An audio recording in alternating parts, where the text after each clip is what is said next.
Usé mis últimas monedas para pagar el pasaje de autobús de un desconocido, sin saber que era millonario. Nunca imaginé que eso cambiaría nuestras vidas para siempre. Mi nombre es Dulce María Torres, y si me preguntan cuál fue el día que cambió mi vida para siempre, les diría que fue un martes lluvioso de diciembre del 2023, pero no por las razones que ustedes podrían imaginar. Ese día regresaba del Hospital Infantil de la Ciudad de México, donde mi pequeña Emilia, de apenas 4 añitos, luchaba contra una leucemia infantil tan rara que hasta los doctores más experimentados movían la cabeza con preocupación cuando veían sus estudios. Había pasado toda la mañana viendo a mi bebé conectada a esas máquinas frías y ruidosas, con agujas en sus bracitos tan delgados que parecían ramitas a punto de quebrarse. El olor a desinfectante se me había pegado a la ropa, a las manos, hasta al alma. Era un aroma que ya conocía de memoria después de tantos meses yendo y viniendo de ese lugar que se había vuelto nuestro segundo hogar. Cada vez que salía de ahí, sentía como si una parte de mí se quedara en esa cama de hospital. Acompañando a mi niña en su batalla diaria, caminaba por los pasillos del hospital con pasos lentos, posponiendo el momento de irme, porque salir de ahí significaba enfrentar la realidad, que no tenía dinero para el siguiente ciclo de quimioterapias, que había vendido hasta mis aretes de boda, los únicos que me quedaban de cuando creí en los cuentos de hadas, para comprar las medicinas de la semana pasada, que en mi cartera de imitación, desgastada por los años, solo me quedaban unas cuantas monedas haciendo ruido cada vez que daba un paso. Las conté mentalmente mientras esperaba el camión. 23 pesos con 50 centavos, exactamente lo suficiente para el pasaje de regreso a casa, y tal vez un bolillo para Emilia. Si es que tenía hambre cuando llegara mi vecina doña Carmen de cuidarla, mientras esperaba en la parada, bajo esa lloviznita persistente que hace que todo en la ciudad se vea más gris y triste, pensé en las decisiones que había tenido que tomar estos últimos meses. Vender el anillo de compromiso que me dio Roberto antes de que nos casáramos, y después me abandonara como si fuéramos un estorbo en su vida. Vender la televisión que tanto le gustaba a Emilia para ver sus caricaturas. Vender hasta la licuadora que me había regalado mi mamá, que en paz descanse, porque necesitaba cada peso para los medicamentos. Pero lo que más me dolía no era la pobreza, era ver cómo mi niña, con esa sabiduría que solo tienen los niños que han sufrido demasiado pronto, trataba de consolarme a mí. «No te preocupes, mami», me decía con su vocecita débil. «Yo me voy a curar pronto y vamos a ser muy felices». Como si ella, a los 4 años, fuera la adulta y yo la niña asustada. El trabajo de limpieza en las oficinas del centro me daba para sobrevivir, pero apenas. Trabajaba de noche, después de que Emilia se durmiera, fregando pisos y vaciando botes de basura en edificios donde la gente ganaba en un día lo que yo no veía en un mes. Llegaba a casa al amanecer, con las manos agrietadas por los químicos de limpieza y los pies hinchados, solo para dormir unas pocas horas antes de llevar a Emilia al hospital. Cuando finalmente llegó el camión, uno de esos peceros viejitos que parecen a punto de desarmarse en cualquier momento, subí y busqué un asiento cerca de la ventana. Me gustaba ver la ciudad pasar, imaginarme que Emilia y yo vivíamos en alguna de esas casas bonitas con jardines que se veían desde la carretera, donde los niños jugaban sin preocuparse por doctores ni medicinas. El camión iba lleno, como siempre, trabajadores regresando a sus casas, estudiantes con sus mochilas cargadas de libros, madres como yo con caras cansadas y corazones pesados, todos con nuestras propias batallas, nuestros propios sueños rotos o esperanzas que se aferraban a seguir vivas. Había cerrado los ojos por un momento, recargando la cabeza contra la ventana fría, cuando escuché la conmoción adelante. El chofer estaba discutiendo con alguien, su voz cada vez más alta y molesta. «Órale, jefe, ¿cómo que no trae cambio? Aquí no es banco. O paga completo o se baja». Abrí los ojos y vi a un hombre de espaldas a mí, parado junto al chofer. Llevaba un traje que se veía caro, de esos que solo he visto en las revistas que a veces encuentro olvidadas en las oficinas donde trabajo. Su pelo estaba perfectamente peinado hacia atrás, y sus zapatos brillaban incluso bajo la luz pálida del camión. Pero algo estaba mal. Sus hombros estaban tensos, sus manos temblaban ligeramente, y pude escuchar en su voz una desesperación que reconocí, porque la había sentido tantas veces en mi propia garganta. «Por favor, señor», le suplicaba al chofer. «Necesito llegar urgentemente. Es una emergencia, Le puedo dar mi reloj como garantía. El chofer se rió con sarcasmo. Su reloj. Órale. ¿Y qué voy a hacer yo con su reloj? Esto es un camión, no una casa de empeño. Bájese ya o llamo a la policía. Los demás pasajeros empezaron a murmurar, algunos con impaciencia porque el camión no avanzaba, otros con esa curiosidad morbosa que tenemos los mexicanos cuando vemos que alguien más está pasando un mal rato. Fue entonces cuando vi su perfil. Era un hombre joven, tal vez de mi edad o un poco mayor. Su rostro estaba pálido, tenía ojeras marcadas, y en sus ojos había algo que me recordó a mi propia desesperación. Cuando los doctores me dijeron por primera vez lo grave que estaba Emilia, no sé qué fue lo que me pasó en ese momento. Tal vez fue que reconocí en él el mismo pánico que yo sentía cada mañana al despertarme. Tal vez fue que mi mamá siempre me enseñó que cuando alguien está en problemas, hay que ayudar sin preguntar. O tal vez fue que, en mi corazón, sabía que era lo correcto, sin pensarlo 2 veces. Me levanté de mi asiento. Mis piernas temblaron un poco, no por nervios, sino por el cansancio acumulado de tantas noches sin dormir bien. Caminé hacia el frente del camión, sintiendo las miradas de todos los pasajeros sobre mí. «Disculpe, señor chofer», dije con una voz que traté de que sonara firme, aunque por dentro estaba temblando. «Yo le pago su pasaje». Metí la mano en mi bolsa y saqué las monedas, todas, cada peso que me quedaba en el mundo. Las conté en mi palma, exactamente el costo del pasaje. Ya no me alcanzaría para el bolillo de Emilia, pero algo en mi corazón me decía que estaba haciendo lo correcto. El hombre volteó a verme con una expresión de total incredulidad.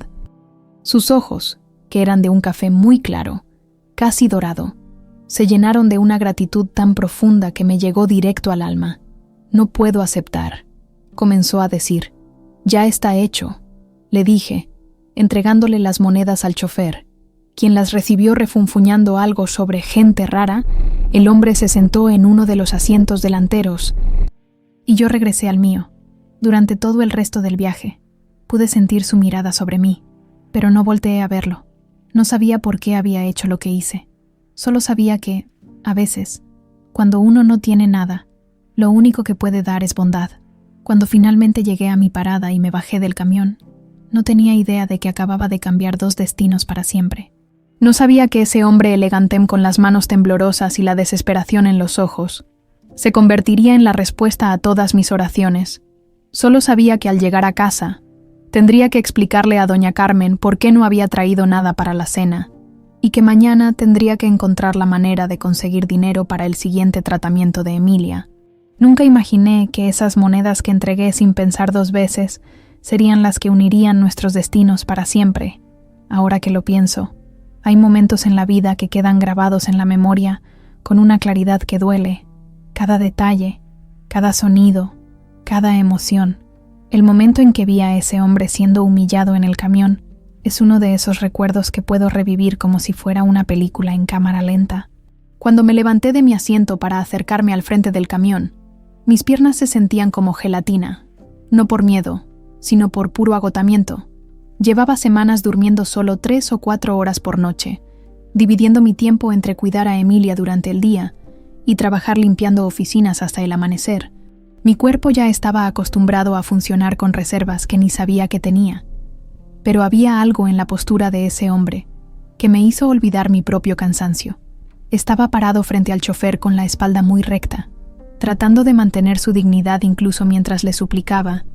Sus hombros temblaban ligeramente, un temblor que yo conocía muy bien porque era el mismo que me daba cuando estaba a punto de quebrarme, pero tenía que mantenerme fuerte. «Por favor, señor», le escuché decir nuevamente al chofer, y su voz se quebró un poquito en la palabra «por favor». «Necesito llegar antes de las 6, es cuestión de vida o muerte».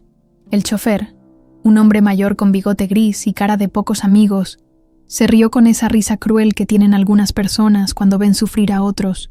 «Órale, vida o muerte. Pues entonces corra, jefe, porque de aquí no se mueve si no paga». Fue en ese momento cuando algo dentro de mí se encendió. Era la misma rabia que sentía cuando veía a Emilia llorar de dolor y no podía hacer nada para quitárselo.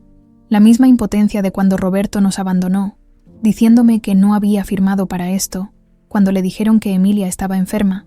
Pero esta vez sí podía hacer algo. Tenía 23 pesos con 50 centavos. No era mucho para la mayoría de la gente, pero para mí en ese momento representaba todo lo que tenía en el mundo. Era el dinero para el regreso a casa. Y tal vez, solo tal vez, para un tecito caliente que compartir con Emilia antes de dormir. Mientras caminaba hacia el frente, pude escuchar los murmullos de los demás pasajeros. «¿Qué le pasa a esa?», susurraba una señora. «Si no tiene dinero, que se hubiera quedado en su casa», decía otro, pero yo los ignoré.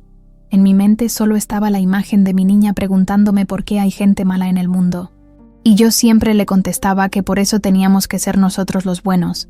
«Disculpe, señor chofer», dije, y mi voz sonó más firme de lo que me sentía por dentro. «Yo le pago su pasaje».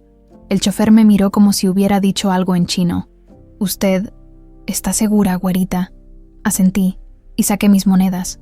Al contarlas en mi palma, bajo la luz del camión, se veían tan pequeñas, tan insignificantes, pero pesaban como si fueran de oro puro, porque sabía exactamente lo que significaban para mí.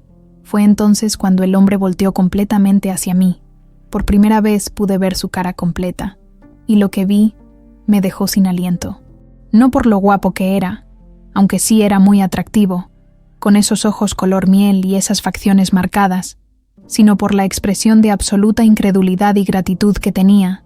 Sus ojos se llenaron de lágrimas que trató de contener, y pude ver que tenía una pequeña cicatriz en la ceja izquierda que le daba un aire vulnerable. Sus labios temblaron como si quisiera decir algo, pero no encontrara las palabras. «No puedo aceptar esto», murmuró con una voz ronca. «Usted no me conoce, no sabe quién soy». Y tenía razón, no lo conocía de nada, pero algo en mi corazón me decía que no importaba quién fuera. En ese momento era simplemente un ser humano en problemas. Igual que yo había estado tantas veces. «No necesito conocerlo», le respondí, entregándole las monedas al chofer. «Solo veo que necesita ayuda». El chofer tomó el dinero refunfuñando. «Bueno, pues ya está. Siéntese los dos para que podamos seguir». El hombre se dirigió hacia un asiento en la parte delantera, pero antes de sentarse, se volteó hacia mí una vez más. «Gracias», me dijo, y en esa sola palabra había tanto sentimiento que sentí como si me hubiera abrazado. Regresé a mi lugar junto a la ventana, sintiendo las miradas de algunos pasajeros sobre mí. Algunos parecían confundidos, otros tal vez pensaban que estaba loca. Pero me daba igual. Había hecho lo que mi corazón me dictó, y eso me daba una paz extraña. Durante el resto del viaje, no pude evitar observarlo de reojo. Estaba sentado muy derecho, mirando por la ventana, pero pude notar que de vez en cuando volteaba hacia donde yo estaba. Sus manos ya no temblaban tanto, pero seguía viéndose muy preocupado. Me pregunté qué tipo de emergencia tendría un hombre que se veía tan próspero. Su traje era de esos que cuestan más de lo que yo ganaba en varios meses. Su reloj, el mismo que había ofrecido como garantía, brillaba en su muñeca como si fuera de oro verdadero. Sus zapatos estaban perfectamente lustrados, y su corte de pelo era de esos caros que solo he visto en las revistas. Pero entonces recordé algo que mi mamá siempre me decía. «Hijita, el dinero no te protege del dolor. Los ricos también lloran, solo que lo hacen en casas más grandes». Y viendo a este hombre, pude entender exactamente a qué se refería.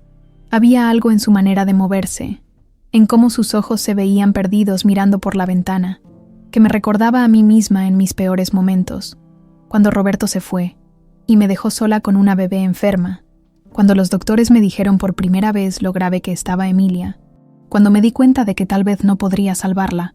Era la misma desesperación silenciosa, el mismo miedo de quedarse completamente solo en el mundo. Mientras el camión avanzaba por las calles llenas de tráfico de la ciudad, empecé a sentir algo raro en el estómago, no hambre, aunque también tenía hambre, sino como una inquietud, como si hubiera iniciado algo que no sabía cómo iba a terminar.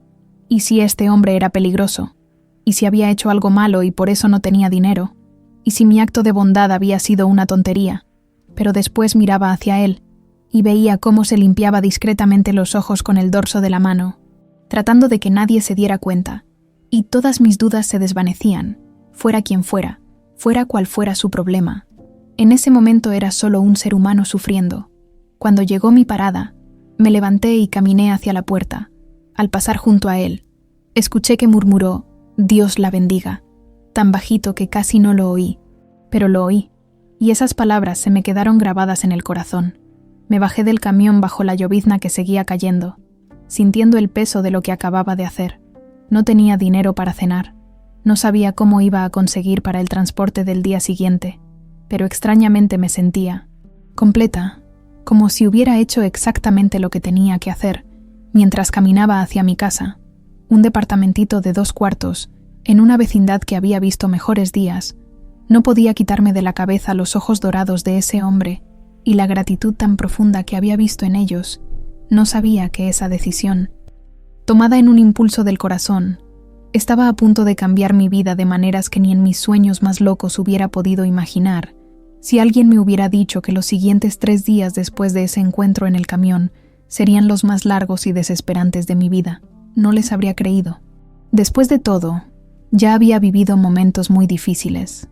El abandono de Roberto, el diagnóstico de Emilia, las noches sin dormir en el hospital, pero esos 3 días fueron diferentes. Fueron como estar parada al borde de un precipicio, sabiendo que cualquier paso en falso significaría perderlo todo. El miércoles por la mañana, un día después del encuentro en el camión, llegó lo que ya me esperaba, pero que igual me golpeó como un puñetazo en el estómago. El aviso de desalojo.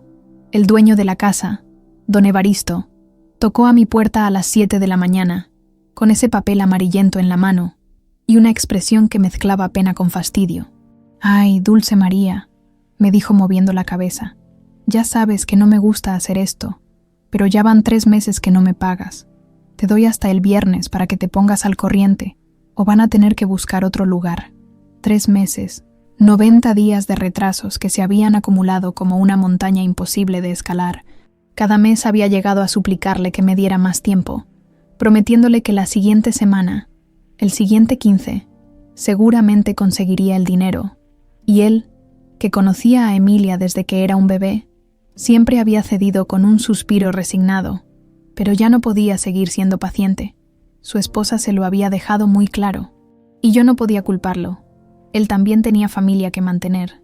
Cuando se fue, me quedé parada en la entrada de mi casita sosteniendo ese papel. Emilia estaba desayunando en la mesa de la cocina, un bolillo con un poquito de mermelada que había conseguido en el mercado, porque era lo único que mi presupuesto alcanzaba esa semana. «¿Qué tienes ahí, mami?», me preguntó con esa curiosidad inocente que tienen los niños. «Nada importante, mi amor», le mentí, doblando el papel y guardándomelo en el delantal. «Termínate tu pan que se nos hace tarde para ir a ver al doctor». Pero por dentro, mi corazón latía tan fuerte que pensé que se me iba a salir del pecho. 3 días. Solo tenía 3 días para conseguir dinero que no tenía, para un trabajo que no conseguía, para salvar el único hogar que Emilia había conocido. El jueves fue peor. Salí desde muy temprano a buscar trabajo, dejando a Emilia con doña Carmen, mi vecina del departamento de al lado que siempre me ayudaba cuando no tenía con quién dejar a la niña. Recorrí todo el centro de la ciudad, desde las casas grandes de las Lomas hasta los pequeños negocios de la Roma Norte. Experiencia, me preguntaban en todos lados, y yo, con mi secundaria trunca y mis manos callosas de tanto limpiar, no tenía mucho que ofrecer más que ganas de trabajar y necesidad desesperada. «Lo siento, señora, pero necesitamos a alguien con referencias», me decían una y otra vez, como si el hecho de haber trabajado por años limpiando oficinas no contara como experiencia, como si cuidar a una niña enferma mientras trabajaba de noche no fuera suficiente prueba de responsabilidad. Llegué a casa al anochecer con los pies destrozados y el corazón igual de maltratado. Emilia me estaba esperando en la sala, acurrucada en el sillón que habíamos conseguido de segunda mano hace años y que ya tenía los resortes salidos. «Mami, ¿por qué no hay luz?», me preguntó cuando entré y toqué el apagador sin que pasara nada. Había olvidado por completo que también debía la luz. 2 meses de retraso que se habían vuelto suspensión del servicio.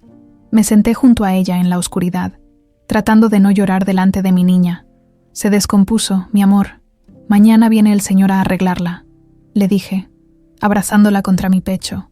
Olía a las medicinas que había tomado en la mañana, pero también a ese aroma dulce que tienen los niños, que me tranquilizaba aunque el mundo se estuviera cayendo a pedazos a nuestro alrededor.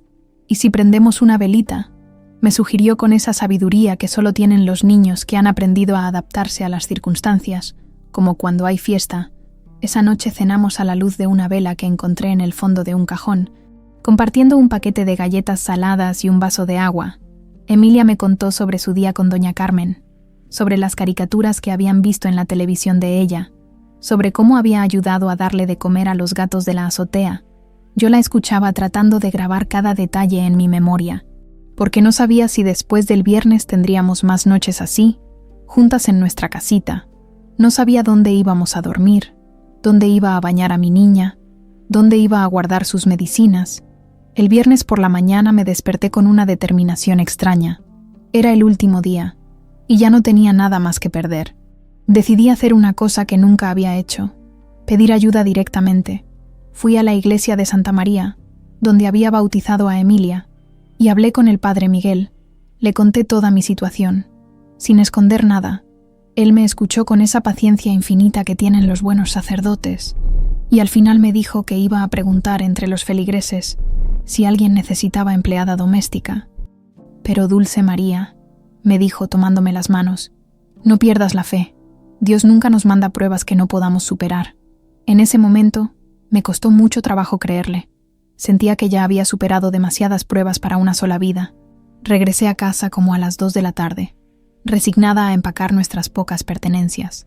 Emilia estaba jugando en el patio con unos carritos de juguete que le había regalado doña Carmen, y su risa era lo único hermoso en ese día tan feo. Fue entonces cuando escuché que tocaron a la puerta. Pensé que era don Evaristo viniendo por la renta, o a recordarme que el plazo se vencía. Me armé de valor y fui a abrir, preparándome para suplicar una vez más. Pero cuando abrí la puerta, no era don Evaristo, era él, el hombre del camión, el del traje caro y los ojos dorados. Estaba parado en el marco de mi puerta, pero se veía completamente diferente. Seguía siendo elegante, pero ahora había algo sereno en su rostro. Una paz que no había tenido cuando lo conocí. Disculpe que la moleste, me dijo con esa voz que recordaba perfectamente. Soy Patricio Echeverría. Usted me ayudó el martes en el camión. Me quedé ahí parada, con la boca abierta como si hubiera visto un fantasma. En mi mente no podía procesar qué estaba haciendo ahí. ¿Cómo me había encontrado? ¿Qué quería de mí? Yo, balbuceé. Sí, lo recuerdo. Pero, ¿cómo? ¿Puedo pasar? Me preguntó gentilmente. Tengo algo muy importante que decirle. Algo que va a cambiar su vida, si me lo permite. Algo en su tono, en la sinceridad de su mirada, me hizo hacerme a un lado para dejarlo entrar. Emilia había dejado de jugar y nos miraba desde el patio con curiosidad. Esta es mi hija, Emilia, le dije, y mi voz tembló un poquito. Él se acercó y se agachó hasta quedar a la altura de mi niña. Hola, Emilia. ¿Sabes qué? Tu mamá es un ángel. Me salvó la vida hace unos días. Emilia lo miró con esos ojos grandes que tenía, estudiándolo como solo hacen los niños. Después me miró a mí y sonrió. ¿Es tu amigo, mami? Antes de que pudiera responder, Patricio se dirigió hacia mí.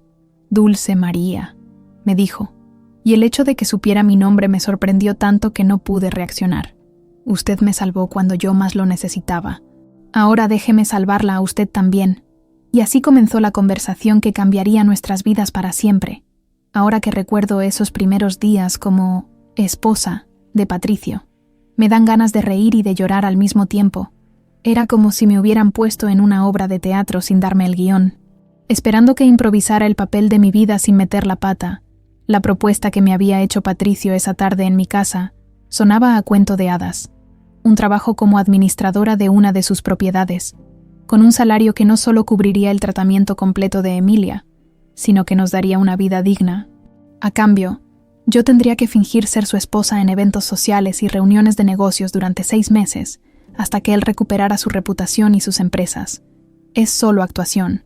Me había explicado con esa paciencia que después aprendí que era natural en él. Los inversionistas internacionales necesitan ver estabilidad familiar. Mi socio les ha hecho creer que soy irresponsable, inestable. Una esposa e hija les dará la confianza que necesito para recuperar todo. Cuando acepté, porque ¿qué otra opción tenía?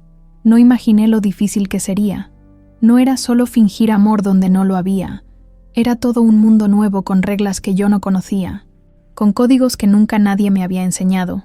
La primera prueba llegó apenas 3 días después, cuando Patricio vino a recogerme para un cóctel de negocios, en un hotel 5 estrellas de Polanco. Había mandado a alguien a comprarme un vestido. Algo sencillo pero elegante, me dijo, y cuando me lo puse frente al espejo de mi cuarto, no me reconocí.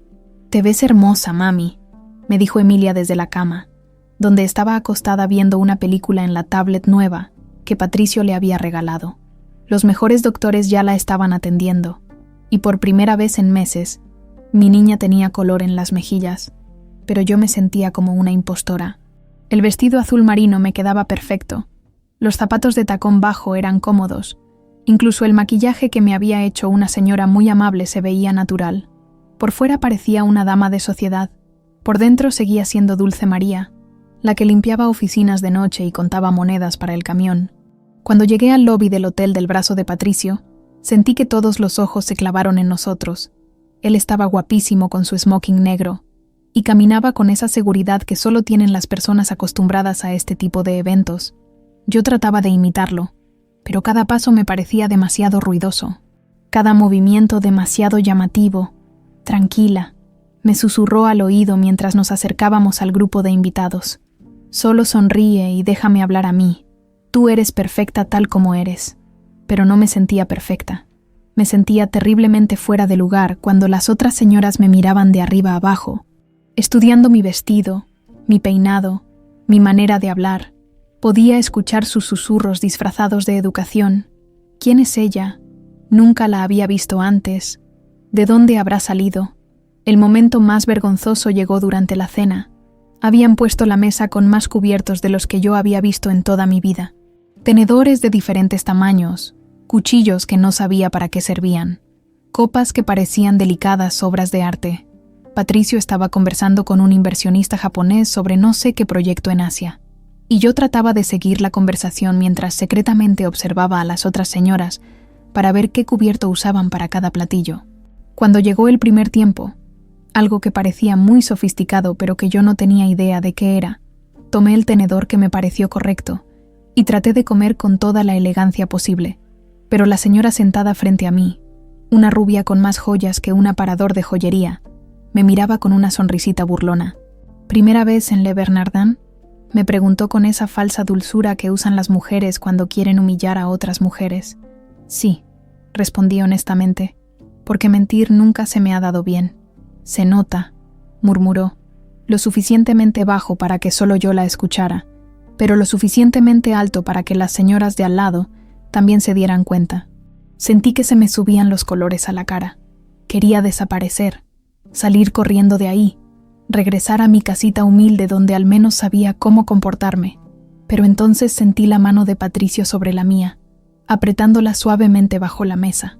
No dijo nada, no hizo ningún escándalo, solo me miró con esos ojos dorados suyos y me sonrió de una manera que me hizo sentir que, aunque no supiera qué tenedor usar, él pensaba que yo era exactamente donde debía estar.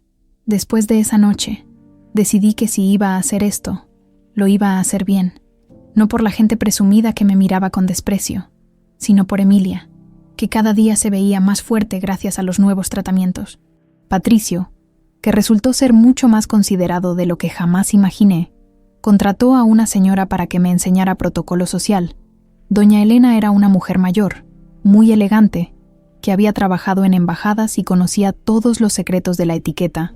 «La elegancia no se compra, mija», me decía mientras practicábamos cómo caminar con tacones o cómo sostener una copa de vino. «Se aprende, pero sobre todo, se siente, y tú ya la tienes aquí adentro», decía tocándose el corazón. «Solo necesitas dejarla salir». Las lecciones fueron intensas pero divertidas. Aprendí que había diferencias entre un cóctel y una cena formal, que existían temas de conversación apropiados para cada ocasión, que la postura era tan importante como las palabras que decía.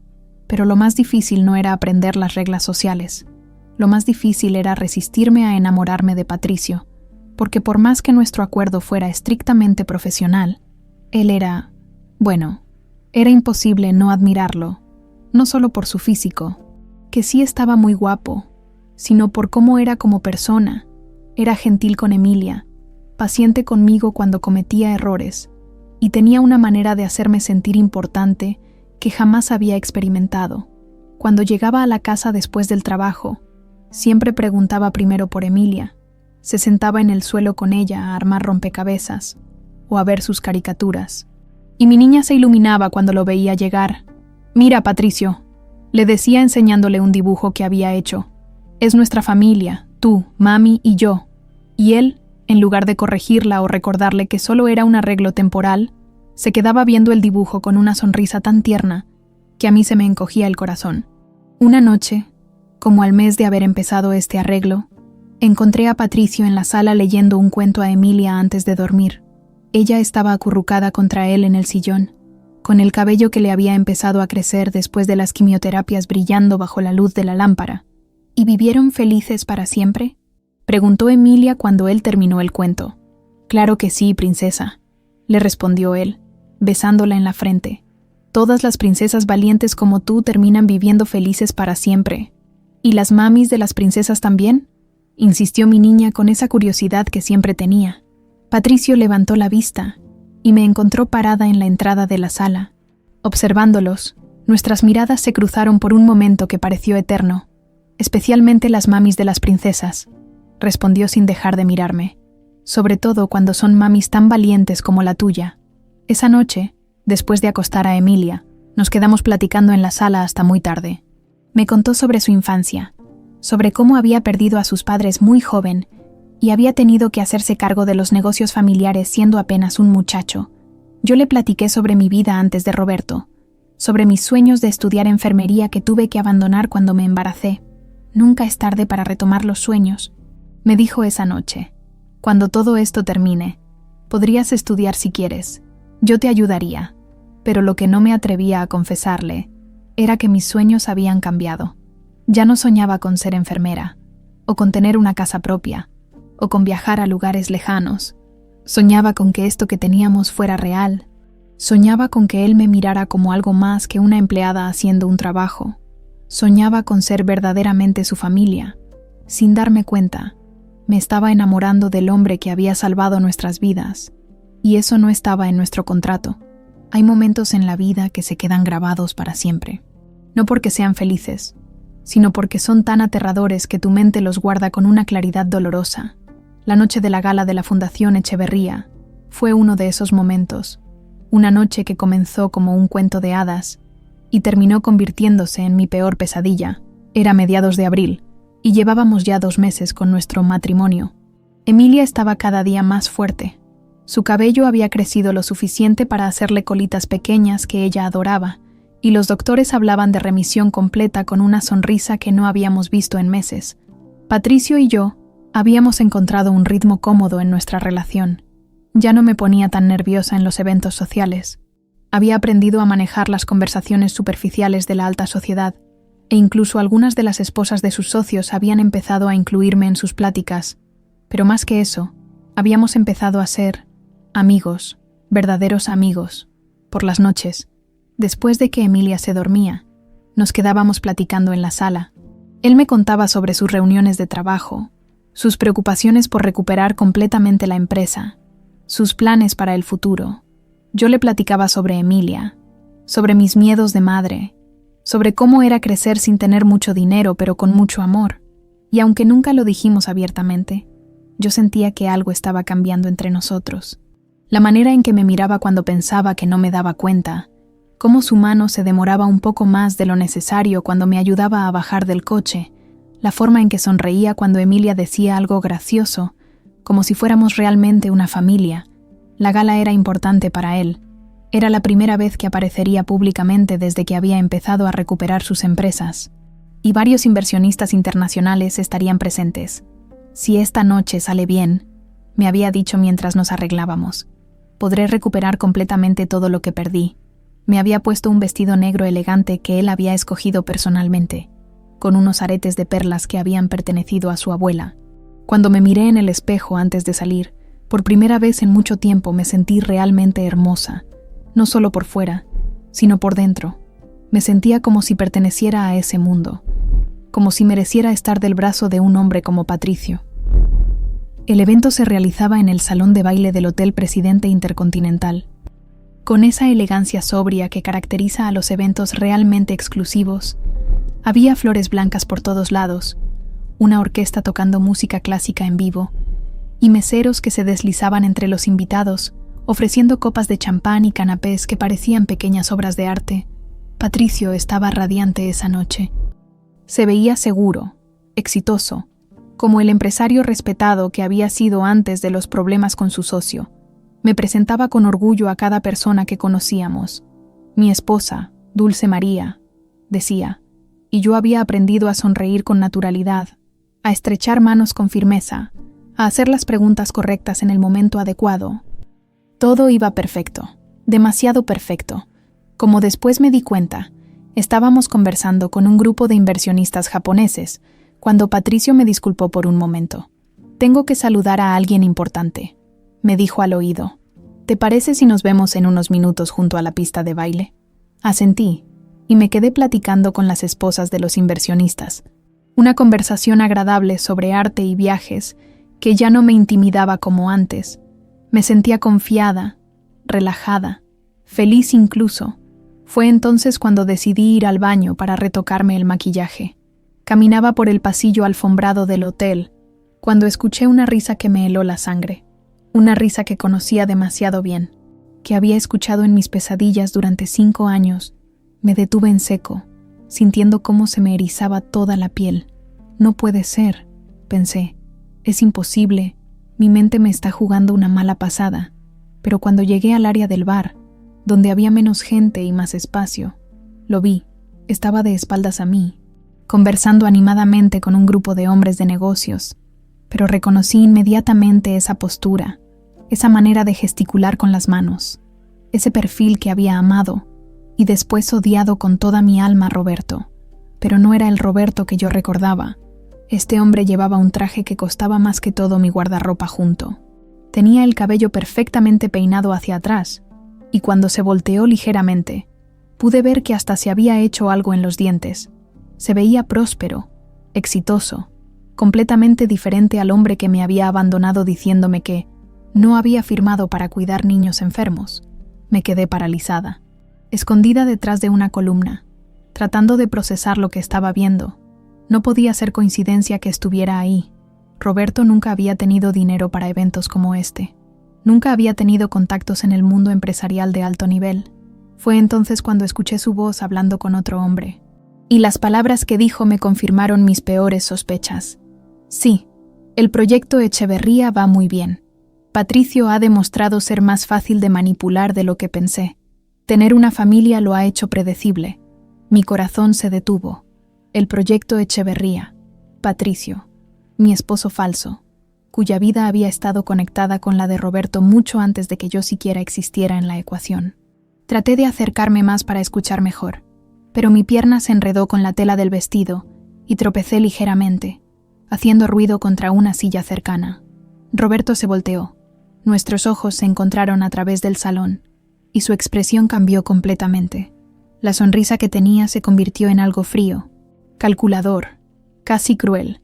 Me miró de arriba abajo, evaluándome como un depredador evalúa a su presa. Caminó hacia mí con esa seguridad que nunca había tenido antes, y cuando estuvo lo suficientemente cerca, se presentó con otro hombre que lo acompañaba, Gonzalo Villareal, inversor privado. Gonzalo Villareal, no Roberto Torres. Había cambiado hasta de nombre. Dulce María, me dijo cuando el otro hombre se alejó, y su voz tenía esa misma frialdad que recordaba de nuestras últimas peleas. ¡Qué sorpresa tan interesante! No pude hablar. Literalmente no me salían las palabras. Era como si hubiera visto un fantasma. Pero peor, porque los fantasmas no pueden hacerte daño, Roberto, o Gonzalo, o como se llamara ahora, sí podía. Te ves muy bien, continuó, acercándose más. La vida de señora rica te sienta, aunque supongo que ya no eres tan pobre como cuando me suplicabas que no me fuera. ¿Qué haces aquí? Finalmente logré susurrar. Se rió con esa risa que siempre me había hecho sentir pequeña. Trabajo, mi querida ex esposa. Un trabajo muy importante que llevo planeando desde hace mucho tiempo. El mundo empezó a darme vueltas, ex esposa. Si él estaba ahí, si conocía a Patricio, si sabía sobre nuestro matrimonio falso. ¿Conoces a Patricio?, pregunté, aunque parte de mí ya sabía la respuesta. ¿Conocerlo?, dijo con una sonrisa que me dio escalofríos. Dulce María, querida, yo soy su socio. Bueno, ex socio, el que se encargó de que perdiera todo lo que tenía. Sentí como si me hubieran dado un puñetazo en el estómago. Todo empezó a encajar de manera horrible. La crisis de Patricio, su desesperación en el camión, el hecho de que no tuviera dinero para el pasaje. Roberto había sido el responsable de todo. Pero no te preocupes, continuó, disfrutando claramente de mi shock. Ahora que sé que mi querida ex esposa está jugando a la casita con mi próxima víctima, las cosas se van a poner mucho más interesantes. Se acercó tanto que pude oler su perfume caro, y me susurró al oído con una voz que me hizo temblar. Espero que hayas disfrutado estos meses de cuento de hadas, porque se acaban de terminar, y esta vez no solo te voy a quitar todo a ti, sino también a él. Cuando se alejó, me quedé ahí parada, temblando, sintiendo cómo mi mundo perfecto se desmoronaba a mi alrededor. Todo había sido una mentira. Todo había sido parte de un plan que yo no entendía, pero que estaba a punto de destruir a las únicas dos personas que realmente me importaban, Patricio y Emilia, porque si Roberto estaba ahí, si conocía nuestro secreto, si sabía sobre nuestro matrimonio falso, no había venido solo a saludar, había venido a destruirnos. Los siguientes minutos después de ese encuentro con Roberto fueron los más largos de mi vida. Me quedé ahí parada en ese rincón del hotel, tratando de procesar lo que acababa de pasar, sintiendo cómo mi respiración se volvía cada vez más agitada. Mi mente era un caos. 1000 preguntas se atropellaban unas con otras. ¿Cómo era posible que Roberto fuera el socio que había traicionado a Patricio? ¿Desde cuándo se llamaba Gonzalo Villarreal? ¿Qué significaba todo esto para Emilia y para mí? Pero la pregunta que más me atormentaba era, ¿Patricio sabía quién era yo realmente? Traté de tranquilizarme, de encontrar una explicación lógica. Tal vez era todo una terrible coincidencia. Tal vez Roberto no sabía que Patricio y yo estábamos casados. Tal vez. Pero en el fondo de mi corazón sabía que no había coincidencias tan crueles. Cuando logré componerme lo suficiente para regresar al salón principal, busqué a Patricio con la mirada. Lo encontré cerca de la pista de baile, exactamente donde habíamos quedado de vernos, conversando con un grupo de invitados. Se veía tranquilo, feliz incluso, sin idea de la bomba que acababa de explotar en nuestras vidas. Caminé hacia él tratando de parecer normal, pero mis piernas temblaban tanto que pensé que me iba a caer. Cuando me vio acercarme, me sonrió con esa sonrisa cálida que había aprendido a amar, y me tendió la mano para que me uniera al grupo. «Aquí está mi hermosa esposa», dijo presentándome a un señor mayor que no conocía. «Dulce María, él es el licenciado Ramírez, uno de nuestros inversionistas más importantes». Estreché la mano del hombre automáticamente, sonreí cuando fue necesario, e incluso logré participar en la conversación durante algunos minutos, pero por dentro era un huracán de emociones encontradas. Fue entonces cuando Roberto apareció como si nada, acercándose a nuestro grupo con esa sonrisa falsa que yo conocía tan bien. «Patricio», dijo con una voz que destilaba falsa amistad. «Qué gusto verte después de tanto tiempo». Vi cómo el rostro de Patricio se tensó inmediatamente, sus ojos se endurecieron y su mano apretó la mía con más fuerza. «Gonzalo», respondió con una frialdad que nunca le había escuchado. «No esperaba verte aquí».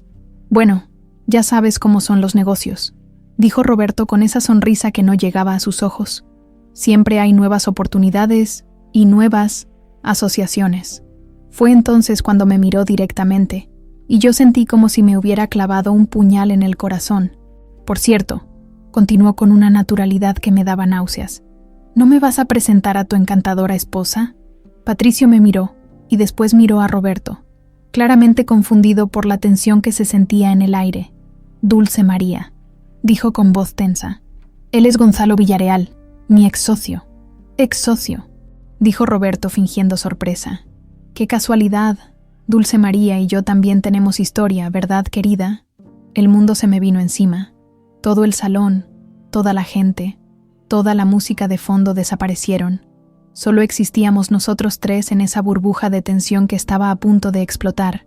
Patricio me miró con una confusión que rápidamente se convirtió en algo más oscuro cuando vio mi expresión de terror.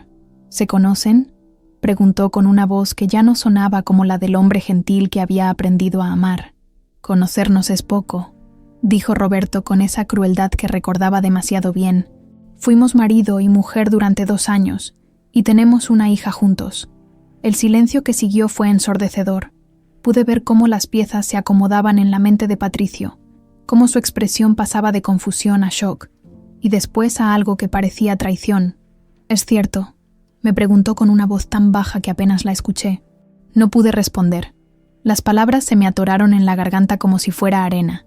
«Por supuesto que es cierto», respondió Roberto por mí, aunque debo decir que me sorprende que no te lo haya contado. Después de todo, la transparencia es importante en un matrimonio. ¿No es así? La manera en que dijo «matrimonio» dejaba muy claro que sabía exactamente qué tipo de arreglo teníamos Patricio y yo. «Creo que necesitamos hablar», me dijo Patricio, y en su voz había un dolor que me partió el corazón en 1000 pedazos. «Sí», intervino Roberto, «creo que tienen mucho de qué hablar, pero antes, Patricio, ¿te parece si tú y yo tenemos una pequeña conversación privada, por los viejos tiempos?» No esperó respuesta. Se alejó hacia el bar, claramente esperando que Patricio lo siguiera. Patricio me miró una vez más, y en sus ojos vi una pregunta silenciosa que no supe cómo responder. Después siguió a Roberto, dejándome sola en medio de toda esa gente elegante que seguía conversando y riendo como si mi mundo no se hubiera acabado de destruir. Me senté en una silla vacía cerca de la pista de baile, tratando de no parecer tan devastada como me sentía. Desde ahí podía ver a Patricio y Roberto conversando en el bar. Roberto hablaba animadamente, gesticulando con las manos, mientras Patricio lo escuchaba con una expresión cada vez más sombría. No podía escuchar lo que decían, pero por la manera en que Roberto sonreía y Patricio se tensaba, sabía que no era nada bueno. Después de lo que parecieron horas, pero probablemente fueron solo 20 minutos, los vi regresar. Roberto tenía esa expresión de satisfacción que ponía cuando conseguía lo que quería. Patricio se veía como si hubiera recibido la noticia más devastadora de su vida. «Dulce María», me dijo Roberto cuando llegaron hasta donde yo estaba, «creo que ya es hora de que sepas toda la verdad». Se sentó frente a mí sin que nadie lo invitara, con esa arrogancia que siempre había tenido pero que ahora parecía multiplicada por 100. «¿Sabes?», empezó con una voz falsamente conversacional. «Llevo años planeando esto, años estudiando a la familia Echeverría, años esperando el momento perfecto para el golpe final». Miré a Patricio, buscando alguna señal de que esto era una pesadilla de la que pronto despertaría, pero él me miraba con una expresión que ya no reconocía. «Cuando me acerqué a ti hace 5 años», continuó Roberto, «no fue por amor, mi querida ex esposa. Fue porque estaba investigando a los Echeverría y descubrí algo muy interesante sobre el testamento del abuelo de Patricio». Sentí como si me estuviera ahogando. Cada palabra que salía de su boca era como una puñalada. «Verás», siguió, claramente disfrutando de mi sufrimiento. «Hay una cláusula muy específica en ese testamento. Si Patricio no tiene herederos directos para cuando cumpla 35 años, lo cual será en exactamente 2 meses, la mitad de su herencia se donará a la caridad». Patricio cerró los ojos como si le doliera físicamente escuchar esas palabras. «Así que me casé contigo con la esperanza de que me dieras un hijo que pudiera usar como arma en el futuro, pero cuando las cosas se complicaron más de lo que esperaba, decidí cambiar de estrategia. Entonces, ¿por qué te fuiste?», logré susurrar. «Porque descubrí algo mucho mejor», dijo con una sonrisa que me heló la sangre. «Descubrí que ya tenías una hija, y que esa hija era exactamente lo que necesitaba para destruir a Patricio Echeverría de una vez por todas». Mi corazón se detuvo. «¿Qué quieres decir?». «Lo que quiero decir, mi querida Dulce María, es que nuestro encuentro en el camión no fue casual. Yo organicé todo. Pagué al chofer para que echara a Patricio exactamente en el momento en que tú estarías ahí. El mundo dejó de tener sentido. Todo lo que había creído, todo lo que había sentido, había sido una mentira. Sabía que tu estúpida bondad no resistiría a ayudar a un desconocido, y sabía que Patricio, con su corazón blando, se enamoraría de la mujer que lo salvó». Miré a Patricio, buscando en sus ojos alguna señal de que esto no podía ser verdad, pero lo que vi ahí me destruyó completamente. Dudas sobre mí, sobre nosotros, sobre todo lo que habíamos construido. Y ahora, concluyó Roberto levantándose de la silla, es hora del golpe final, porque tengo las pruebas de que su matrimonio es falso, Patricio. Y a menos que hagamos un nuevo arreglo, mañana mismo toda la prensa de México sabrá que el gran empresario Patricio Echeverría es un fraude. Los 3 días que siguieron a esa noche en la gala fueron los más tensos y dolorosos de toda mi vida. Más que cuando Roberto me abandonó, más que cuando me dijeron que Emilia tenía leucemia, más que todas las noches que pasé llorando sin saber cómo iba a pagar las medicinas de mi niña. Porque esta vez no solo estaba en juego mi corazón, estaba en juego el futuro de las 3 personas que más amaba en el mundo: Emilia, Patricio y la familia que creí que estábamos construyendo. La bomba que Roberto había dejado caer esa noche seguía explotando en ondas.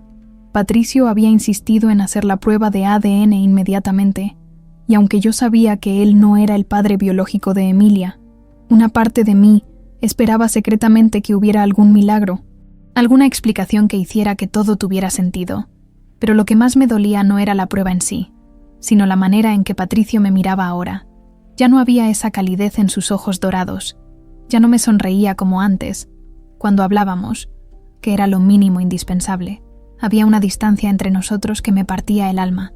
¿Por qué no me dijiste quién era realmente?, me había preguntado la noche después de la gala, cuando finalmente llegamos a casa. Su voz no tenía rabia, tenía algo peor: decepción, porque tenía miedo. Le había respondido con total honestidad. Tenía miedo de que si sabías sobre Roberto, sobre mi pasado, no querrías que siguiéramos con el acuerdo. El acuerdo, había repetido, y en esa pregunta había tanto dolor que me dieron ganas de llorar. ¿Es eso lo que somos para ti? ¿Solo un acuerdo? No supe qué responder porque la verdad era demasiado complicada. Sí, había empezado como un acuerdo, pero se había convertido en algo mucho más profundo. Algo que ni siquiera me atrevía a nombrar por miedo a arruinarlo. Emilia, mi pobre niña. Sabía que algo estaba mal aunque tratáramos de actuar normal frente a ella. Me preguntaba por qué Patricio ya no jugaba con ella como antes. ¿Por qué yo lloraba en las noches cuando pensaba que estaba dormida? ¿Por qué la casa se sentía tan triste? Ya no somos una familia, mami. Me había preguntado esa mañana mientras desayunábamos, y sus palabras me habían atravesado como cuchillos. Claro que somos familia, mi amor. Le mentí, porque ¿qué otra cosa podía decirle a una niña de 4 años que finalmente había encontrado la estabilidad que siempre había necesitado? El segundo día fue cuando Roberto apareció en la casa. Patricio había salido a una reunión de trabajo. Habían vuelto las reuniones que duraban todo el día, como si estuviera evitando estar en casa conmigo. Y yo estaba ayudando a Emilia con un rompecabezas cuando sonó el timbre, cuando abrí la puerta y lo vi ahí parado, con esa sonrisa arrogante y un traje que costaba más que mi sueldo de todo un año. Sentí que se me helaba la sangre. «Hola, Dulce María», me dijo como si fuéramos viejos amigos. «¿Puedo pasar? Tenemos que hablar». «No tienes nada que hablar conmigo», le respondí tratando de cerrar la puerta. Pero él puso el pie para impedirlo. «Claro que sí, especialmente sobre nuestra hija.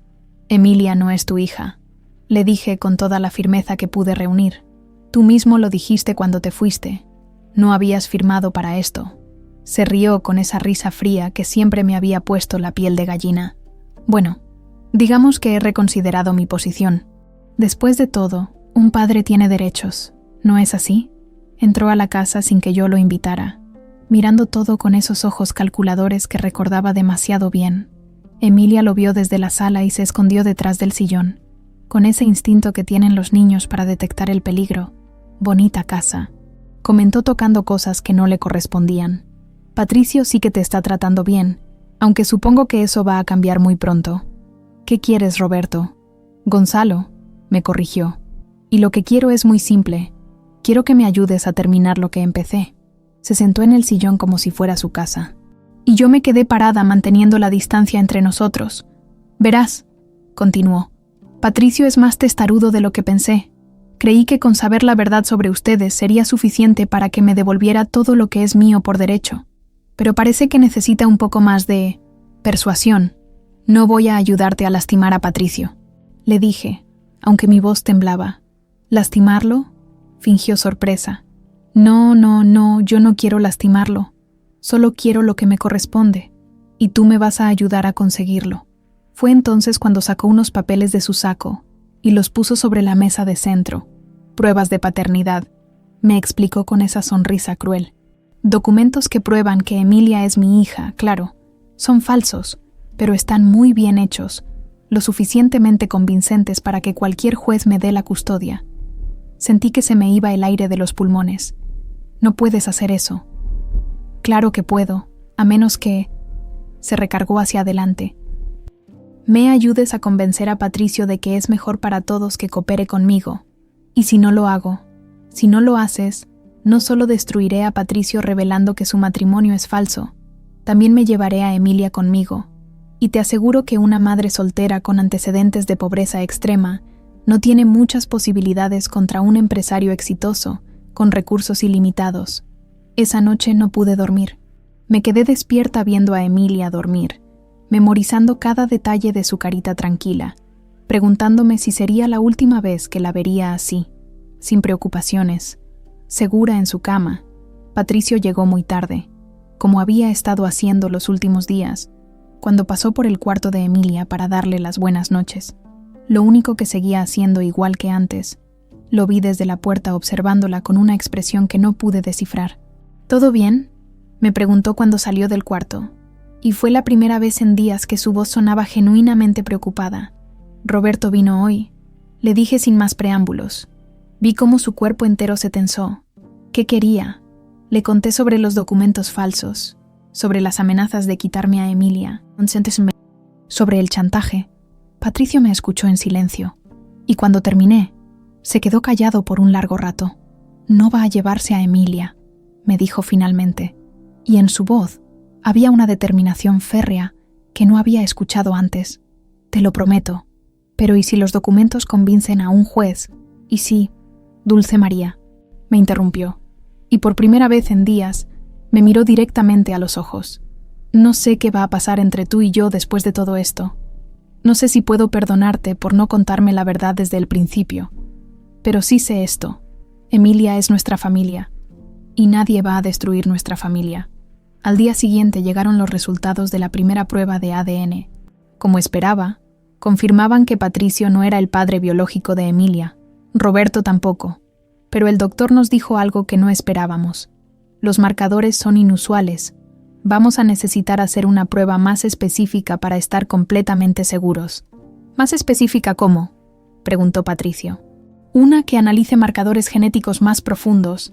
A veces las primeras pruebas pueden dar resultados incompletos, especialmente cuando hay factores complicantes. Roberto estaba furioso cuando se enteró.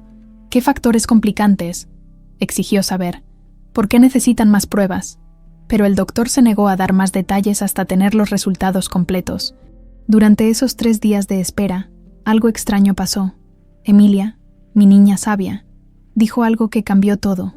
Estábamos cenando los 3, una cena silenciosa y tensa como habían sido todas últimamente, cuando ella dejó su tenedor y nos miró a Patricio y a mí con esos ojos grandes y serios que tenía. «Mami», me dijo con esa vocecita clara que tenía, «¿por qué ese hombre malo está mintiendo?» «¿Qué hombre malo, mi amor?», le pregunté. «El que vino ayer dijo que era mi papá, pero eso no es cierto». Patricio y yo nos miramos, confundidos. «Tú siempre me dijiste que mi papá era un ángel en el cielo», continuó Emilia con esa lógica aplastante de los niños. «Pero ahora yo tengo un papá de verdad aquí en la tierra». Y entonces hizo algo que me partió y me sanó el corazón al mismo tiempo. Se bajó de su silla, caminó hacia Patricio y se subió a sus piernas. «Tú eres mi papá», le dijo poniéndole las manitas en las mejillas. «El que me lee cuentos y me hace reír cuando estoy triste. El que cuida a mami cuando llora. Ese hombre malo no es nada mío». Patricio la abrazó con una intensidad que me hizo llorar, y por primera vez en días vi lágrimas en sus ojos. Al día siguiente llegaron los resultados de la segunda prueba, y esos resultados cambiarían todo lo que creíamos saber sobre nuestra historia. El viernes por la mañana, cuando sonó el teléfono con los resultados de la segunda prueba de ADN, yo estaba preparando el desayuno de Emilia mientras ella veía caricaturas en la sala. Patricio había salido temprano a una reunión, pero me había prometido que regresaría para escuchar los resultados juntos. «Señora Torres», me dijo la voz del doctor Ramírez al otro lado de la línea. ¿Podría venir a mi consulta esta tarde? Tengo los resultados de la prueba, pero prefiero explicárselos en persona. ¿Es algo malo?, pregunté, sintiendo cómo se me apretaba el estómago. No es malo ni bueno, respondió con esa voz profesional que usan los doctores cuando tienen noticias que van a cambiar tu vida. Es inesperado. Puede venir a las 3. Cuando colgué, mis manos temblaban tanto que casi se me cae el teléfono. Inesperado. ¿Qué podía ser tan inesperado en una prueba de paternidad? Le envié un mensaje a Patricio contándole sobre la cita, y él me respondió inmediatamente que estaría ahí sin falta. A pesar de toda la tensión que había entre nosotros, en momentos como este seguíamos siendo un equipo. Las horas hasta la cita se me hicieron eternas. Traté de actuar normal con Emilia. Jugamos. Vimos sus caricaturas favoritas. Le preparé su comida preferida, pero por dentro era un manojo de nervios. ¿Y si los resultados decían que Roberto sí era el padre? ¿Y si había algún error en los documentos que yo tenía? ¿Y si todo este tiempo me había estado engañando a mí misma sobre quién era realmente el padre de mi hija? Cuando llegó la hora de ir al consultorio, dejé a Emilia con doña Carmen y me encontré con Patricio en el estacionamiento del hospital. Se veía tan nervioso como yo me sentía, pero cuando me vio, me tomó de la mano sin decir nada. Pase lo que pase, me dijo mientras caminábamos hacia el consultorio. Vamos a enfrentarlo juntos. El doctor Ramírez nos recibió en su oficina con una expresión que no pude descifrar. Tenía los resultados en su escritorio, pero no los había abierto. Antes de mostrarles esto, nos dijo sentándose frente a nosotros: necesito preguntarles algo, señora Torres. ¿Está usted completamente segura de cuándo concibió a Emilia? La pregunta me tomó por sorpresa. Sí, claro. Fue en marzo del 2019. Estaba casada con Roberto en ese momento. Y no hubo ningún otro encuentro por esas fechas. Ninguna otra persona. Me puse colorada como tomate. Doctor, ¿qué clase de pregunta es esa? Por supuesto que no. Pero entonces algo en mi mente hizo clic. Una memoria borrosa. Algo que había enterrado tan profundo que casi había logrado olvidarlo completamente. Espere, dije sintiendo cómo se me aceleraba el corazón. Hubo una noche, pero no fue nada serio. Yo estaba pasando por una mala racha con Roberto y había salido a caminar para despejarme. La memoria empezó a regresar poco a poco, como fragmentos de un sueño que luchas por recordar. Había ido a un bar del hotel donde trabajaba los fines de semana como mesera. Continué, sintiendo cómo Patricio me miraba intensamente. Estaba muy triste porque Roberto y yo habíamos peleado feo, y mis papás acababan de morir en el accidente. ¿Y qué pasó esa noche?, preguntó el doctor gentilmente. Había un hombre en el bar. Se veía tan destrozado como yo me sentía. Estaba bebiendo solo, y parecía que había estado llorando. Miré a Patricio de reojo, notando que se había puesto muy pálido. Empezamos a platicar. Los dos estábamos pasando por el peor momento de nuestras vidas. ¿Recuerda cómo se llamaba ese hombre?, preguntó el doctor. No. Bueno, sí y no. Estaba muy borracho cuando me dijo su nombre. Sonaba como Patricio, pero no podía ser, ¿verdad? El silencio que siguió fue tan denso que podría haberse cortado con un cuchillo. Patricio se había puesto de pie y caminaba de un lado a otro de la oficina, pasándose las manos por el cabello. No puede ser, murmuró. No puede ser posible. ¿Qué fecha fue exactamente?, preguntó el doctor. 23 de marzo del 2019. Respondí automáticamente. Era una fecha que recordaba porque había sido exactamente una semana después del funeral de mis papás. Patricio se detuvo en seco.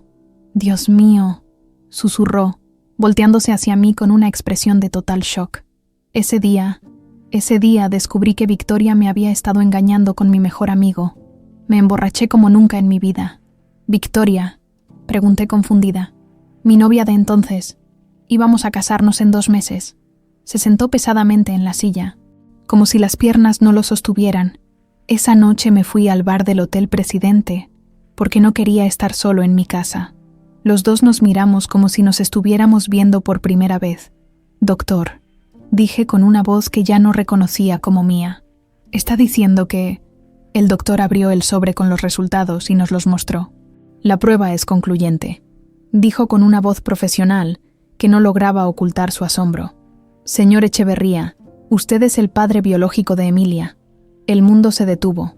Por un momento que pareció eterno, no se escuchó nada más que el sonido de nuestras respiraciones entrecortadas.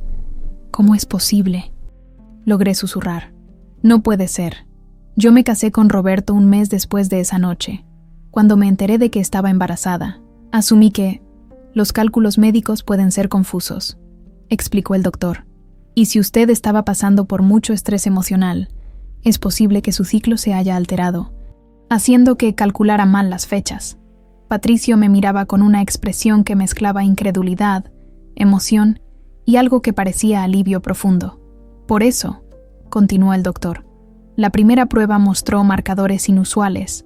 El laboratorio detectó similitudes genéticas, pero necesitaba un análisis más profundo para confirmar la paternidad. Entonces todo este tiempo, empezó Patricio, todo este tiempo Emilia ha sido tuya. Terminé la frase por él, sintiendo cómo las lágrimas empezaban a rodar por mis mejillas. Pero Roberto, dije de repente, recordando las amenazas, ¿cómo supo que yo tenía una hija si él no es el padre? Fue entonces cuando entendimos la magnitud del plan de Roberto. Él había investigado tan profundamente mi vida, que había descubierto esa noche en el hotel, había descubierto que Emilia era hija de Patricio mucho antes de que nosotros mismos lo supiéramos. Por eso se casó conmigo, murmuré, sintiendo cómo todas las piezas del rompecabezas encajaban de la manera más cruel posible. No porque me amara, no para usarme como arma en el futuro. Se casó conmigo porque sabía que Emilia era hija de Patricio. Su plan era aún más retorcido de lo que pensábamos, añadió Patricio con una voz llena de rabia. Iba a esperar hasta que yo cumpliera 35 años y después reclamar a Emilia como su hija para chantajearme. Pero cuando me enfermé después del nacimiento y Emilia resultó ser una niña enferma, continué, ya no le serví para sus planes. Por eso me abandonó, para regresar cuando fuera el momento perfecto. El doctor nos observaba en silencio, claramente abrumado por la complejidad de la situación. Lo que no calculó, dijo Patricio levantándose y acercándose a mí, es que el destino tenía otros planes. Me tomó de las manos y me miró directamente a los ojos. Dulce María, esa noche en el hotel no fue solo una noche de consolarnos mutuamente. Fue la noche en que el universo decidió que íbamos a ser una familia. Pero no me recordabas, le dije entre lágrimas. Tenía demasiado alcohol en la sangre, y tú también, pero mi corazón sí te recordó. Por eso me enamoré de ti tan rápido cuando nos volvimos a encontrar en el camión. Por eso Emilia se sintió tan cómoda conmigo desde el primer día. Y por eso, agregué comprendiendo finalmente, cuando la vi llamarte papá, no me molestó, porque en algún lugar profundo de mi alma ya sabía que era verdad. Salimos del consultorio tomados de la mano, con los resultados de la prueba que probaban lo que nuestros corazones ya sabían. Éramos una familia que el destino había creado, separado y finalmente vuelto a unir. Pero sabíamos que Roberto no se iba a quedar de brazos cruzados cuando se enterara de la verdad, y estábamos a punto de descubrir hasta dónde estaba dispuesto a llegar para destruirnos. La noche más terrorífica de mi vida comenzó como cualquier otra.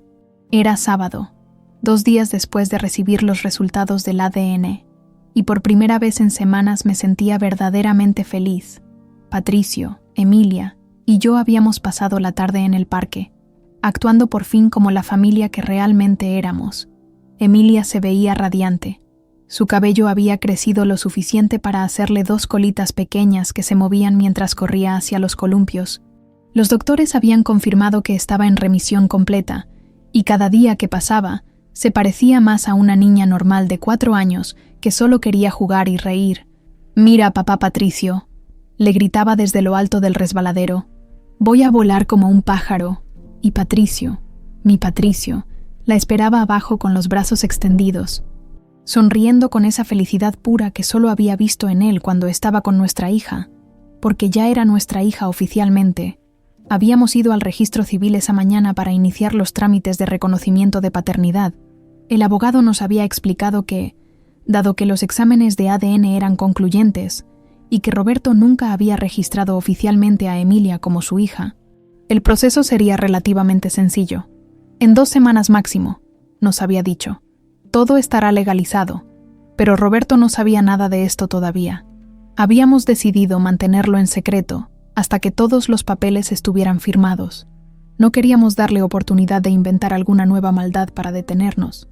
Esa noche, después de acostar a Emilia, Patricio y yo nos quedamos en la sala platicando sobre nuestros planes. Había decidido retomar mis estudios de enfermería, y él estaba investigando las mejores universidades para que pudiera estudiar mientras seguía cuidando a Emilia. «Vas a ser una enfermera increíble», me había dicho, abrazándome en el sillón. «Tienes el corazón más grande que he conocido». «¿Tú crees?», le pregunté, acurrucándome contra su pecho. «Estoy seguro. Mira cómo cuidaste a Emilia cuando no tenías nada. Imagínate lo que podrás hacer cuando tengas todos los recursos y el conocimiento, por primera vez en años». Me sentía como si el futuro fuera algo hermoso que esperaba por nosotros, en lugar de algo que había que temer. Pero a las 11 de la noche, cuando ya estábamos listos para ir a dormir, sonó mi teléfono. Era un número que no reconocía, pero algo en mi estómago me dijo que contestara. «Hola, Dulce María». Escuché la voz de Roberto al otro lado de la línea. Inmediatamente supe que algo estaba muy mal. Su tono era diferente, más desesperado, más peligroso. «¿Qué quieres, Roberto? Creo que sabes exactamente qué quiero. Y creo que también sabes que ya me enteré de los resultados del ADN». Se me heló la sangre. ¿Cómo se había enterado? No sé de qué hablas. Traté de mentir, pero mi voz me traicionó. «No te hagas la tonta conmigo», gruñó. «Tengo contactos en el laboratorio. Sé que Patricio es el padre de Emilia». Patricio, que había estado escuchando desde el principio, me quitó el teléfono. «¿Qué quieres?» «Gonzalo, lo que quiero, querido ex socio, es muy simple. Quiero todo lo que me has quitado, y si no me lo das, me voy a llevar a la niña y van a tener que buscarme por todo el mundo para encontrarla. Te vuelvo loco», le respondió Patricio con una calma que no sentía. «Emilia es mi hija legalmente ahora». «¿Legalmente?», se rió Roberto con esa risa que me daba pesadillas. «Los papeles del registro civil son muy fáciles de quemar, Patricio, especialmente cuando tienes dinero para sobornar a la gente correcta». Colgó antes de que pudiéramos responder. Patricio y yo nos miramos, y supe que estaba pensando lo mismo que yo. Roberto ya no tenía nada que perder. Era más peligroso que nunca. «Voy a llamar a seguridad», dijo Patricio dirigiéndose hacia su teléfono. «¿Seguridad?», pregunté confundida. «Tengo un equipo de seguridad privada. Los voy a poner en la casa hasta que...». No pudo terminar la frase porque sonó mi teléfono otra vez. Esta vez era un mensaje de texto con una foto que me hizo gritar de terror. Era Emilia, dormida en su cama, tomada desde la ventana de su cuarto. «Si quieren volver a verla, vengan solos a la azotea del edificio Echeverría. Medianoche. Si traen policía o seguridad, no van a encontrar ni sus cenizas». No sé cómo llegamos al edificio tan rápido. Patricio manejó como si fuera piloto de carreras, pasándose todos los semáforos en rojo, mientras yo marcaba una y otra vez a casa, para ver si Emilia contestaba. Nada. Cuando llegamos al estacionamiento del edificio, eran las 11:45. La lluvia había empezado a caer, una de esas tormentas primaveral que llegan sin avisar y convierten la ciudad en un caos. «¿Cómo pudo entrar a la casa?», preguntaba yo una y otra vez, caminando de un lado a otro. «¿Cómo pudo llevársela sin que nos diéramos cuenta? Debe haber estado planeando esto desde hace tiempo», respondió Patricio, también nervioso. «Probablemente tiene copias de las llaves desde cuando vivías en la casa rentada». Subimos en el elevador en silencio. Yo no podía dejar de temblar, no solo por el frío de la lluvia que nos había mojado en el estacionamiento, sino por el terror de no saber qué le había hecho Roberto a mi niña. Cuando llegamos a la azotea, la encontramos completamente a oscuras excepto por los relámpagos que iluminaban la ciudad cada pocos segundos. «¡Roberto!», gritó Patricio.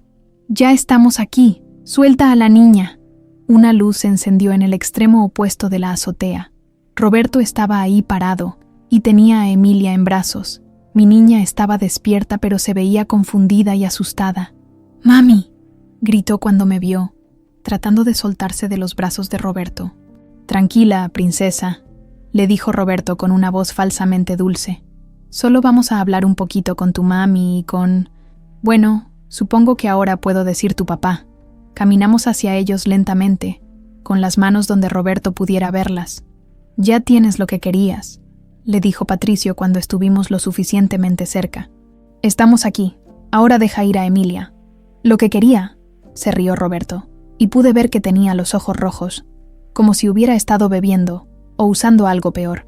¿Tú crees que lo que yo quería era solo un encuentro familiar en una azotea? Se acercó peligrosamente al borde de la azotea, sosteniendo a Emilia con un solo brazo.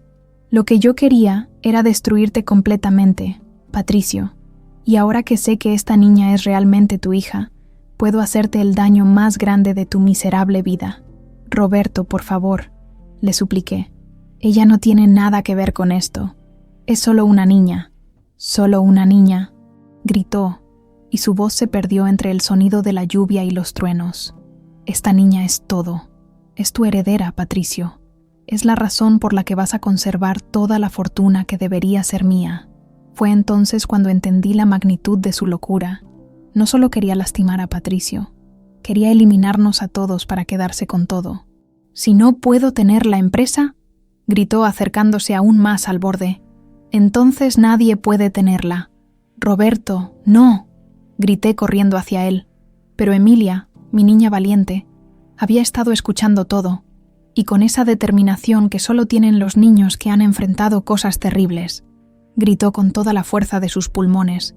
«Papá, Patricio, sálvame», y se las arregló para soltarse de los brazos de Roberto y correr hacia nosotros. Roberto, sorprendido por la fuerza de mi niña, perdió el equilibrio. Vi todo como si fuera en cámara lenta. Roberto tratando de agarrarse de algo, resbalando en el piso mojado por la lluvia. Sus ojos llenos de pánico cuando se dio cuenta de que ya no había nada que pudiera hacer. Y después, el silencio. Patricio abrazó a Emilia y a mí tan fuerte que pensé que íbamos a fundirnos en una sola persona. Los tres llorábamos, de alivio, de miedo, de gratitud por estar vivos y juntos. «¿Está bien?», le preguntó Patricio a Emilia, revisándola para asegurarse de que no estuviera lastimada. «Sí, papá», le respondió con esa vocecita valiente que tenía. El hombre malo me despertó y me dijo que íbamos a jugar un juego, pero yo sabía que estaba mintiendo. La ambulancia y la policía llegaron 20 minutos después. Roberto había sobrevivido a la caída, pero tenía heridas tan graves que los paramédicos no sabían si iba a lograrlo.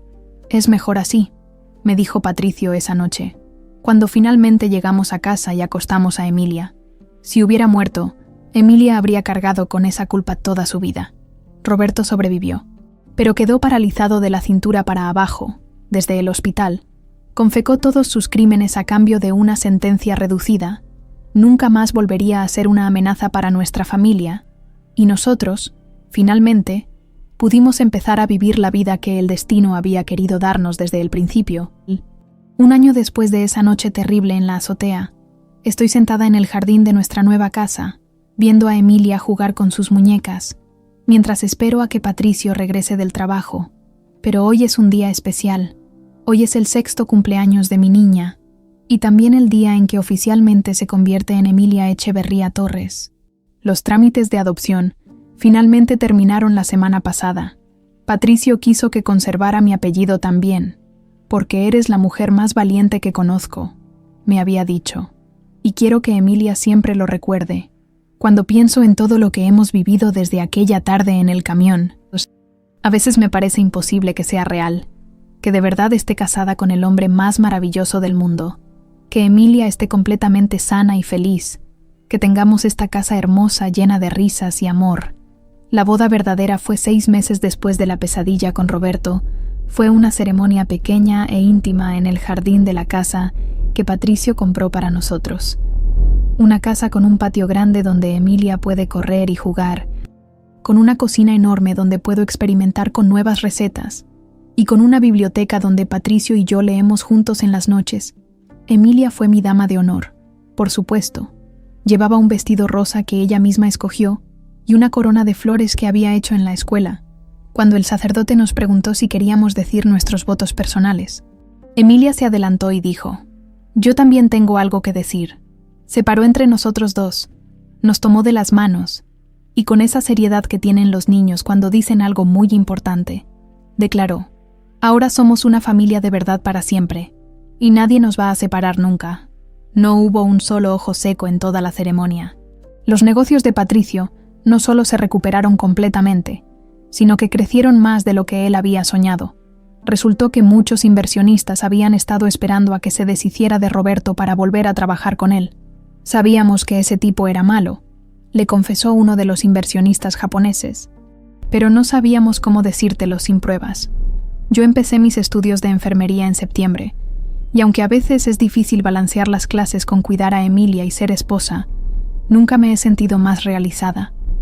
Patricio contrató a una nana maravillosa, señora Rosa, que cuida a Emilia cuando yo estoy en clases y él está trabajando. Pero siempre tratamos de que las cenas sean solo para nosotros tres. ¿Cómo te fue en la escuela hoy, mi amor?, le pregunto a Emilia todas las noches, y ella, que ya está en primer grado y le encanta presumir todo lo que aprende, nos platica sobre sus maestras, sus nuevas amigas y los proyectos que está haciendo. Su maestra dice que es una de las niñas más inteligentes de su clase, pero también la más bondadosa. Se nota que viene de una familia que la ama mucho. Nos dijo en la última junta de padres. De Roberto, supimos que quedó paralítico de la cintura para abajo y que está cumpliendo una condena de 20 años por fraude, secuestro y chantaje. Los doctores dicen que probablemente nunca vuelva a caminar. Al principio sentí pena por él, porque a pesar de todo lo malo que nos hizo, había sido parte importante de mi vida en algún momento. Pero después, recordé todo el daño que le causó a Emilia, todo el miedo que nos hizo pasar. Y esa pena se convirtió en una especie de paz, justicia. Tal vez, el universo había encontrado la manera de protegernos de él para siempre. Hoy, mientras preparo la fiesta de cumpleaños de Emilia, pienso en lo diferente que es mi vida, ahora comparada con hace 2 años. En lugar de contar monedas para el camión, estoy planeando unas vacaciones familiares a Cancún. En lugar de preocuparme por cómo voy a pagar las medicinas, estoy eligiendo entre 3 universidades diferentes donde Emilia podrá estudiar cuando sea grande si así lo decide. Pero lo más increíble no son las cosas materiales. Lo más increíble es despertar cada mañana al lado del hombre que amo, escuchar las risas de mi hija corriendo por la casa, sentir que por fin tengo el hogar que siempre soñé. A las 4 de la tarde llegan los primeros invitados. Doña Carmen, por supuesto, que ahora es como la abuela que Emilia nunca conoció. Algunos niños de su clase con sus papás. Doña Elena, mi maestra de protocolo que se convirtió en una amiga muy querida. Patricio llega justo cuando estamos cantando Las Mañanitas, cargando un regalo enorme que hace que Emilia brinque de emoción. ¿Qué es, papá? ¿Qué es?, pregunta mientras trata de adivinar. Ábrelo y verás, le dice él, guiñándome un ojo. Es una bicicleta rosa con rueditas de entrenamiento y una canasta adelante donde puede llevar sus muñecas. Emilia grita de felicidad y abraza a Patricio con tanta fuerza que casi lo tumba. Es perfecta. Es la bicicleta más bonita del mundo. Después de que se van todos los invitados y acostamos a Emilia, agotada pero feliz, abrazando la muñeca nueva que le regalamos, Patricio y yo nos sentamos en el sillón de la sala con una copa de vino. ¿En qué piensas?, me pregunta, porque me conoce lo suficientemente bien para saber cuando estoy reflexionando sobre algo importante. En aquellas monedas, le digo, acurrucándome contra él. En cómo cambiar unas cuantas monedas en un camión pudo cambiar nuestras vidas para siempre. ¿Sabes qué es lo que más me impresiona de esa historia?, me dice besándome en la frente. Que tú no me ayudaste porque pensaras que yo era rico o importante. Me ayudaste porque era un ser humano que necesitaba ayuda. Mi mamá siempre me decía que cuando das sin esperar nada a cambio, el universo encuentra la manera de regresártelo multiplicado. Tu mamá era muy sabia. Sí, lo era. Me hubiera gustado que conociera a Emilia. Y a ti. Estoy seguro de que nos está cuidando desde el cielo. De otra manera no se explica cómo 2 personas que se amaron una noche y se olvidaron pudieron encontrarse de nuevo exactamente cuando más se necesitaban. Es entonces cuando Emilia aparece en la sala, descalza y con su pijama de princesas, frotándose los ojos. ¿Qué haces despierta, mi amor?, le pregunto. No puedo dormir, dice subiendo al sillón entre nosotros 2. Estoy muy emocionada por mi bicicleta nueva. ¿Quieres que te leas un cuento?, le pregunta Patricio. No, dice Emilia con esa sonrisa traviesa que pone cuando está planeando algo. Quiero pedirles algo muy importante. Patricio y yo nos miramos. preguntándonos qué puede ser tan importante para una niña de 6 años. ¿Qué quieres pedimos, princesa? Emilia nos mira muy seria, como si estuviera a punto de decir algo trascendental. Quiero un hermanito para jugar conmigo. Patricio casi se atraganta con el vino. Y yo me pongo roja como tomate, Emilia. Empiezo a decir, todos mis amigos tienen hermanos. Continúa con esa lógica implacable de los niños. Y me siento solita a veces. Un hermanito sería el mejor regalo de cumpleaños. Patricio me mira con una sonrisa que me llega hasta el alma. ¿Qué opinas? Mi amor, me pregunta, ¿crees que podríamos darle ese regalo a nuestra princesa? Miro a mi hija, que nos observa con esos ojos grandes llenos de esperanza. Miro a mi esposo, el hombre que me salvó la vida en más de una manera. Pienso en nuestra casa llena de amor, en nuestro futuro brillante, en todas las bendiciones que hemos recibido. Creo, digo, besando a Emilia en la frente y después a Patricio en los labios, que nuestra familia está apenas comenzando a crecer, y mientras abrazo a las 2 personas que más amo en el mundo, no puedo evitar sonreír pensando en cómo unas cuantas monedas en un camión lluvioso nos trajeron hasta aquí, porque a veces, cuando das todo lo que tienes sin esperar nada a cambio, el universo te regresa mucho más de lo que jamás soñaste posible.